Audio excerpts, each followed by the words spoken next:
صلوا سنة عيد الأضحى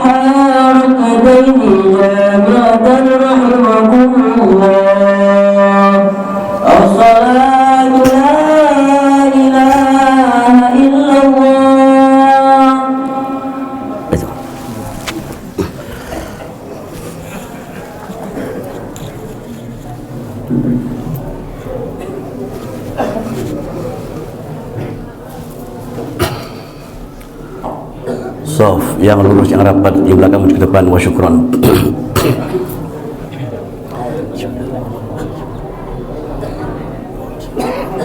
Wasalli salatul aidil athar qadil mustaqbil imam la ta'ala. Allahu akbar.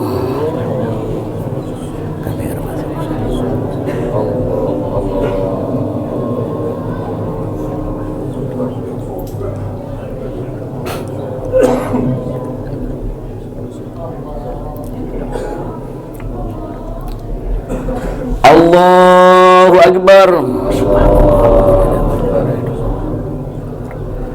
Allahu akbar. Subhanallah wa la ilaha illallah.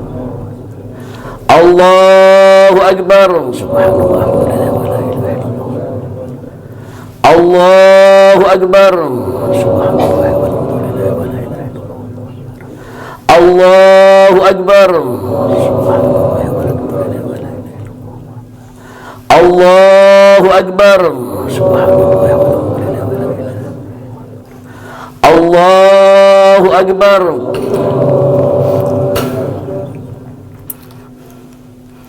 Bismillahirrahmanirrahim. Alhamdulillahi rabbil alamin. Ar-Rahmanir-Rahim. Maliki yaumiddin. Iyyaka na'budu wa iyyaka nasta'in. Ihdinas siratal mustaqim. Siratal ladzina an'amta 'alaihim ghairil maghdubi 'alaihim waladdallin.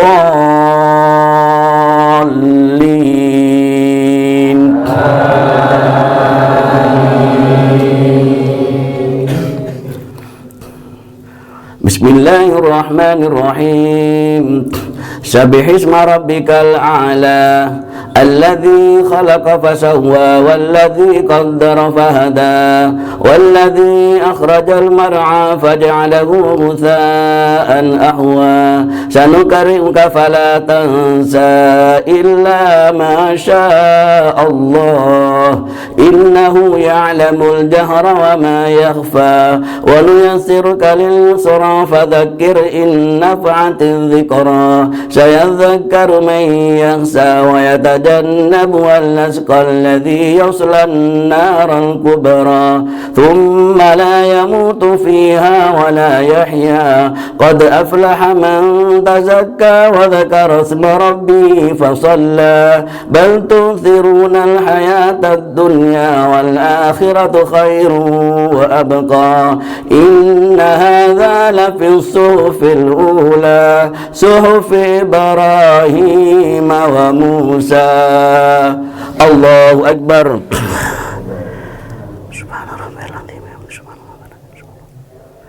Sami Allahu liman hamidah. Rabbana wa lakal hamd.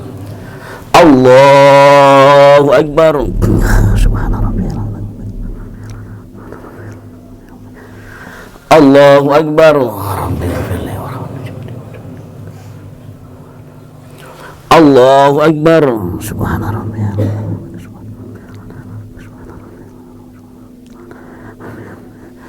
Allahu akbar. Allahu akbar. Subhanallah. Allahu akbar. Subhanallah wa la ilaha illallah. Allahu akbar. Subhanallah wa la ilaha illallah. Allahu akbar. Subhanallah wa la Allahu akbar. Bismillahirrahmanirrahim. Alhamdulillahi rabbil alamin. Ar-Rahmanir-Rahim. Maliki yaumiddin. Iyyaka na'budu wa iyyaka nasta'in. Ihdinas siratal mustaqim. Siratal ladzina an'amta 'alaihim ghairil maghdubi 'alaihim waladdallin.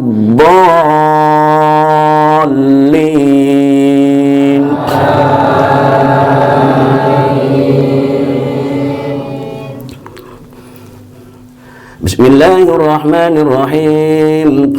هل أتاك حديث الغاشية وجوه يومئذ خاشعة عاملة ناصبة تصلى نارا حامية تسقى من عين آنية ليس لهم طعام إلا من ضريع لا يسمن ولا يغني من جوع وجوه يومئذ ناعمة لسعيها راضية في جنة عالية لا تسمع فيها لاغية فيها عين جارية فيها سرر مرفوعة وأكواب موضوعة ونمارق مصفوفة وزرابي مبثوثة أفلا ينظرون إلى الإبل كيف خلقت وإلى السماء كيف رفعت وإلى الجبال كيف نصبت وإلى الأرض كيف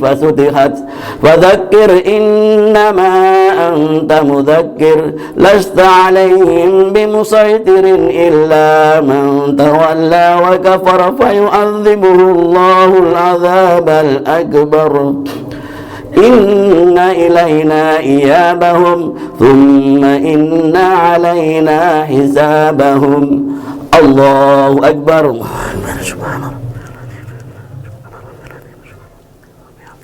سمع الله لمن حمده ربنا ولك الحمد. الله أكبر. سبحان ربي العظيم. سبحان ربي. الله أكبر. ربي اغفر لي وارحمني. الله أكبر. سبحان ربي سبحان ربي. الله أكبر.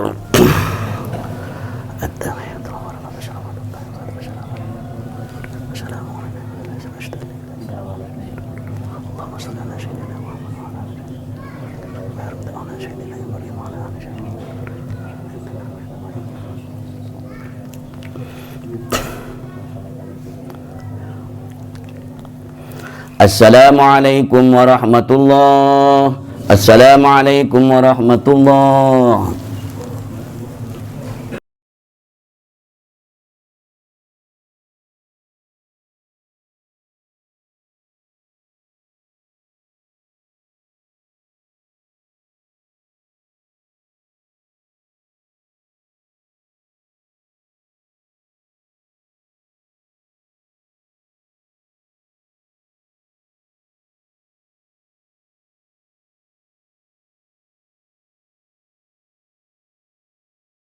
يا معاشر المسلمين وزمرة المؤمنين رحمكم الله اعلموا أن يومكم هذا يوم عيد الأضحى ويوم الأكبر ويوم السرور ويوم المغفور يوم حللنا لكم فيه الطعام وحرم عليكم الصيام إذا صيد الخطيب على المنبر أنصتوا أجركم الله واسمعوا أثابكم الله وأطيعوا رحمكم الله.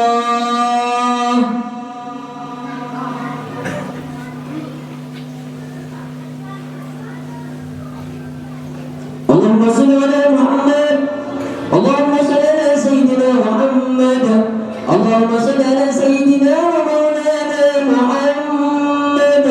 اللهم كون الإسلام من المسلمين والمسلمات والمؤمنين والمؤمنات الأحياء منهم والأموات وارجهم على معالم الدين واختم لنا منك بالخير ويا خير الناصرين برحمتك يا أرحم الراحمين.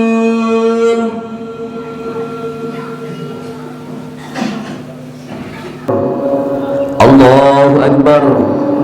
الله أكبر. الله أكبر. الله أكبر. Allahu Akbar, Allahu Akbar, Allahu Akbar, Allahu Akbar, Allahu Akbar kabira, walhamdulillahi katsira, wa subhanallahi bukratan wa asila.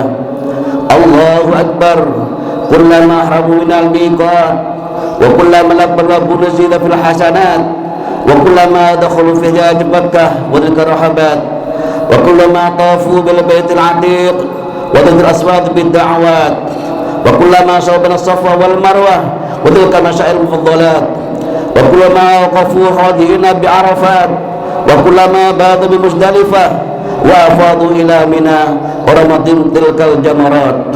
Allahu Akbar, Allahu Akbar, Allahu Akbar.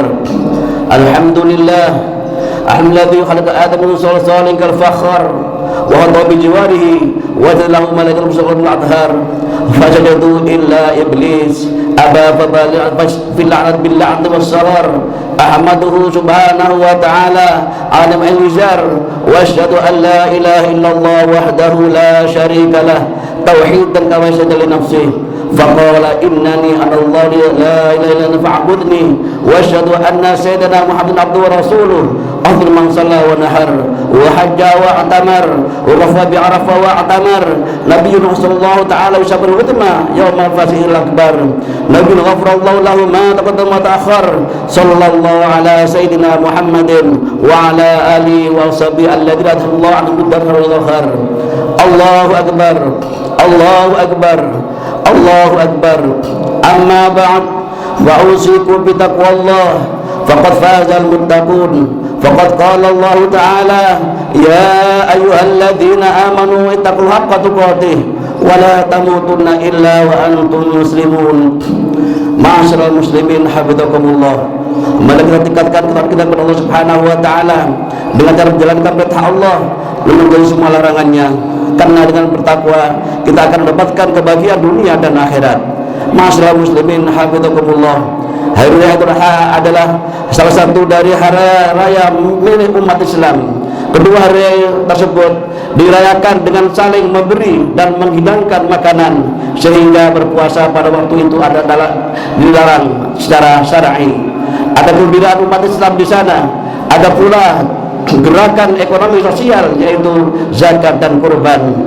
Ada silaturahmi yang khusyuk dan haru. Kedua hari tersebut dirayakan secara khusyuk dan bahagia tanpa ada perbedaan kaya dan miskin, tua dan muda, berpangkat atau tidak, berilmu atau orang awam, semuanya selalu dalam satu tempat yang sama, mendengarkan pesan-pesan agung dari Allah dan Rasulnya yang disampaikan melalui khutbah Idul Adha, meradukan hikmah ilahiyah dalam setiap profesi ibadah, penggalan dalam takbir, tahmid dan tahlil serta beragam pujian kepada Allah Subhanahu wa taala. Allahu Akbar, Allahu Akbar, Allahu Akbar walillahil hamd. Dan tentang ibadah kurban yang dilaksanakan pada Idul Adha, umur ibadah kurban adalah sesuai sejarah manusia itu sendiri. Berkurban sejatinya merupakan fitrah manusia yang bersumber dari perintah Allah Subhanahu wa taala dan tidak boleh didasari oleh hawa nafsu. Qabil dan Habil adalah manusia pertama yang menerima perintah untuk berkurban. Dalam Islam, kurban harulillahi ta'ala hanya karena menjalankan perintah Allah Subhanahu wa ta'ala. Kata kurban berasal dari kata qaraba yang punya arti mendekat. Maka disinilah kurban memang ditentukan sebagai ibadah yang fungsinya adalah untuk mendekat diri pada Allah Subhanahu wa taala. Bagi yang telah memenuhi persyaratan dan mempunyai kemampuan, maka sangat dianjurkan untuk berkurban. Bahkan jika menolak, diancam oleh Allah Subhanahu wa taala tidak boleh mendekat tempat salat umat muslim. Qala Rasulullah sallallahu alaihi wasallam, "Man kana lahu sa'atun wa lam yudhi falaqrabanna musallana."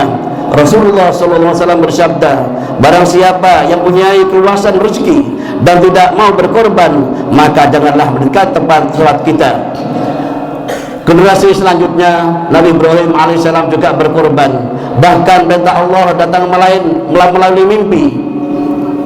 Generasi selanjutnya Nabi Ibrahim alaihissalam juga berkurban. Bahkan perintah Allah datang melalui mimpi. Falamma balagha masya'yu qala ya bunayya inni ara fil manam anni adbuka fanzur madza tara qala ya abadi if'al ma tu'maru satajiduni insyaallah minas sabirin. Maka tatkala anak itu sampai pada usia sanggup, berusaha bersama-sama Ibrahim alaihissalam, Ibrahim berkata, hai anakku, sungguhnya aku melihat dalam mimpi bahwa aku menyembelih kamu, maka pikirkanlah apa pendapatmu. Ia menjawab, wahai ayahku, kerjakanlah apa yang diperintahkan kepadamu, insyaallah akan mendapatiku termasuk orang-orang yang sabar. Nabi Ibrahim pun bermusyawarah dengan Ismail sang anak. Ternyata sang anak menyambut niat sang ayah. Kesabaran dan keteguhan kedua manusia tersebut diuji cukup berat. Bahkan dalam perjalanan menuju tempat penyembelihan, iblis turun menggoda agar dia dibatalkan, agar kurban diurungkan, agar Ismail tidak dikurbankan, karena menurut akal manusia perintah ini tidak rasional. Namun yang kedua, atas izin Allah, justru makin kuat, yakin akan kebesaran Allah Subhanahu wa taala, yakin akan keadilan Allah Subhanahu wa taala. Anak hanya titipan, hidup hanya sementara. Iblis penggoda pun dilempar batu, bukan hanya satu kali tapi 3 kali. Kemudian memintal dikenang dan diabadikan sebagai ibadah pelempar jumroh sebanyak 3 kali, ula, wusta, dan aqabah. Keduanya pun berserah, pisau pun ditajamkan, pelipis sang anak diletakkan di atas landasan. Nabi Ibrahim berusaha menahan segala kasih sayang. Berikut memorinya bersama anak. Sang anak pun demikian, karena dia dan tekad yang bulat. Kata pamitan pun diucapkan dengan teguh. Keteguhan, kepasrahan, dan ketaatan yang diabadikan di dalam Al-Quran sebagai ketaatan dan kepasrahan tingkat tinggi. Saat pisau dikayungkan dengan tepat ke leher Nabi Ismail alaihissalam, tapi yang bersuara adalah gabsi, yakni sejenis kambing yang cukup besar dan mengucur pula darahnya. Allahu Akbar, Allahu Akbar, Allahu Akbar, walillahil hamd. Ma'asyiral muslimin, hafizakumullah. Nabi Musa pun diperintahkan untuk berkorban. Jadi jadikan korban sembelihan adalah sapi, yang manakala itu melambangkan sembahan Bani Israel yang dibuat oleh Samiri. Para jamaah Nabi Muhammad SAW juga diperintahkan untuk berkorban, dan beliau tidak pernah meninggalkan ibadah kurban ini setiap tahunnya. Ibadah kurban memang menekankan latihan ketakwaan, mengikhlaskan ke sebagian harta demi kepentingan umat, menyembelih egoisme dan ketamakan, memotong kuasa syaitan dalam aliran darah manusia yang secara simbolis dilambangkan dengan memotong hayawan kurban. Allahu Akbar, Allahu Akbar, Allahu Akbar, walillahil hamd. Kurban sebagai ibadah tentu dimensinya sangat menyeluruh. Ada cerminan keteladanan, ada pendidikan keikhlasan, ada aspek interaksi sosial, ada prospek pengembangan ekonomi sini hewan kurban, ada pula gotong royong dan keakraban sosial, saling membantu menaklukkan sapi, menguliti hayawan, menimbang daging dan membaginya kepada masyarakat. Bahkan menyiapkan makanan merupakan bagian ibadah sosial yang amat mulia ini. Jamaah sholatul haja yang dirahmati Allah Subhanahu wa taala, demikianlah Islam. Hal-hal yang diperintahkan sebagai ibadah tentulah rasional, dan hal-hal yang rasional dan baik pastilah disyariatkan, baik jangka panjang atau jangka pendek, baik masalah individu maupun masalah sosial, bahkan masalah dunia dan akhirat. Inna a'tainakal kautsar fasholli lirabbika wanhar inna syani'aka huwal abtar. Sungguh kami telah memberimu nikmat yang banyak, maka salatlah karena Tuhanmu dan sembelihlah kurban. Sungguhnya orang-orang yang membenci kamu dialah yang terputus. Kita mohon kepada Allah Subhanahu wa taala agar kita dijadikan hamba Allah yang soleh, hamba Allah yang taat, hamba Allah yang takut dalam iman dan kebaikan. Hanya hamba Allah yang takut, yang teguh dalam keimanan dan keyakinan. Dan kita juga memohon kepada Allah Subhanahu wa taala semoga Allah memanggil kembali Covid-19, mengangkatnya dan menghilangkan dari bumi kita tercinta ini, sehingga kita bisa beribadah dengan tenang, bekerja dengan tenang, dan bisa menjalani kehidupan dengan normal kembali. Dan semoga Allah memberi kita keselamatan dari segala wabah, bala, dan juga fitnah. Oleh karena itu, marilah kita tingkatkan ketakwaan kita kepada Allah Subhanahu wa taala. Insyaallah Allah akan membuka jalan untuk keluar dari kesulitan ini. Karena Allah Subhanahu wa berfirman dalam surat At-Talaq ayat 2 sampai 3, "Wa may yattaqillaha yaj'al lahu makhrajan wa yarzuqhu min haitsu la yahtasib." Barang siapa bertakwa kepada Allah Subhanahu wa taala, niscaya dia akan bukan jalan keluar baginya, dan dia akan memberinya rezeki dari arah yang tidak disangka-sangka. Fa'ajallahu wa yakum mimman taqarraba ila Allah bi taqwahiyah wa jalallahu yakum min ibadil muttaqin mukhlisin. Inna sanal kalam wa ablaghan nizam kalamul malikil allam wallahu subhanahu wa ta'ala yaqul wa biqawlihi yahtadil muhtadun. وَإِذَا قُرِئَ الْقُرْآنُ فَاسْتَمِعُوا لَهُ وَأَنصِتُوا لَعَلَّكُمْ تُرْحَمُونَ. أعوذ بالله من الشيطان الرجيم. بسم الله الرحمن الرحيم. إنا أعطيناك الكوثر فصل لربك وانحر إن شانئك هو الأبتر. بارك الله لي ولكم العظيم ونفعني وإياكم فيه من هذا الذكر الحكيم وتقبل مني ومنكم تلاوته إنه السميع العليم.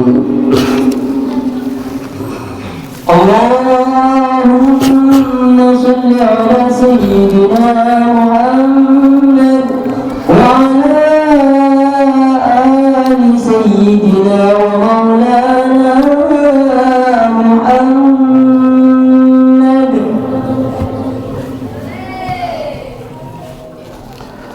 الله أكبر الله أكبر الله أكبر الله أكبر الله أكبر الله أكبر الله أكبر الله أكبر كبيرا والحمد لله كثيرا وسبحان الله بكرة وأصيلا وأشهد أن لا إله إلا الله وحده لا شريك له على رغم أنف من جد به وكفر وأشهد أن سيدنا محمدا سيد البشر.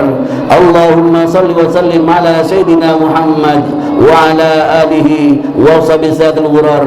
أما بعد فيا أيها الناس اعلموا أن يومكم هذا أكبر أيام وشعائر واغسلها مناسك ومشاعر فاتقوا الله ما استطعتم واعطوه فلن تزالوا بخير ما اعطيتم واغسلوا من الصدقه والاستغفار والتكبير وستر الارحام ولازموا الصلاه على خير خلقه عليه الصلاه والسلام فقد امركم الله بذلك ارشادا وتعليما واجلالا لقدر نبيه وتعظيما فقال ان الله وملائكته يصلون على النبي يا ايها الذين امنوا صلوا عليه وسلموا تسليما. اللهم صل وسلم على سيدنا ابي الله وعلى اله وصحبه ومن والاه وارض اللهم عن صحابه ابي بكر وعمر وعثمان وعلي وعن احزاب نبيك اجمعين وعن التابعين ومن تبعهم باحسان الى يوم الدين. اللهم اعز الاسلام والمسلمين واهل الكفر والبدع والرافضه والمشركين ودمر اعداء الدين. اللهم امنا في دورنا واصلح ولاة امورنا ذل مولانا في من خاف واتقى. اللهم عنا الغلاء والوباء والربا والزنا والزلازل والمحن والسلفات الماضي منها وطن عن بلدنا هذا خاصة إندونيسيا ونستبد المسلمين عامة يا رب العالمين. اللهم اغفر للمسلمين والمسلمات والمؤمنين والمؤمنات الأحياء منهم والأموات. ربنا آتنا في الدنيا حسنة وفي الآخرة حسنة وقنا عذاب النار. عباد الله إن الله يأمر بالعدل والإحسان وإيتاء ذي القربى واليتامى والقربى يعظكم لعلكم تذكرون فاذكروا الله يذكركم واشكروا عليه يزدكم ولذكر الله أكبر. Assalamualaikum warahmatullahi wabarakatuh.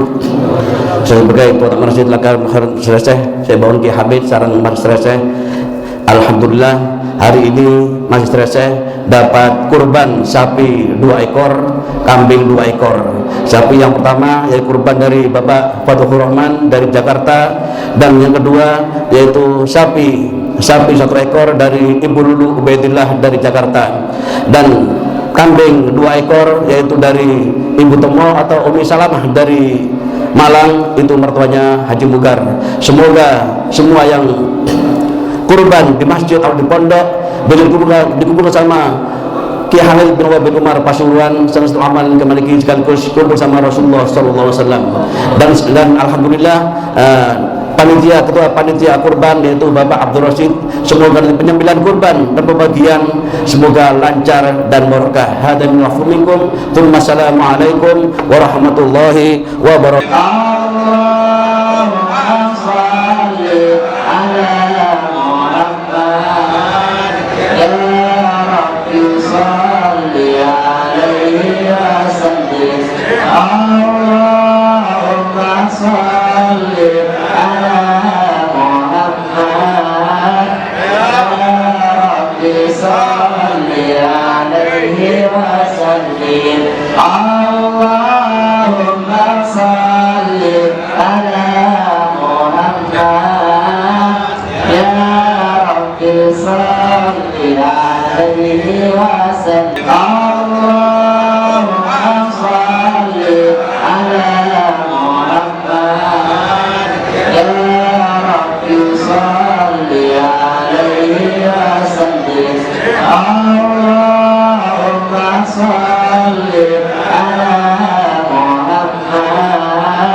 Allah